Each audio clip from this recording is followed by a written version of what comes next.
শুভ নববর্ষ 1433। আমি আমার জীবনে প্রথম এই র্যালিতে প্রথম এসেছি। তো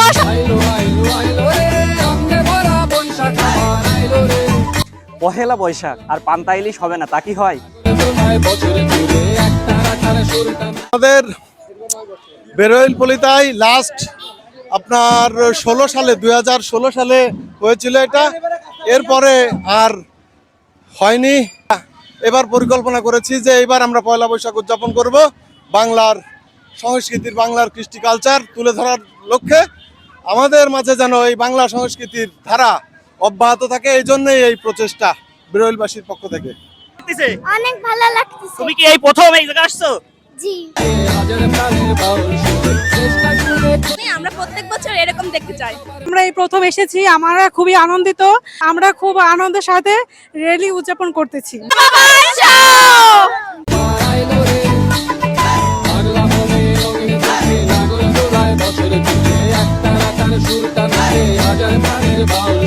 চেষ্টা জুড়ে খুশির ধারে একটা কথাই সবার মনে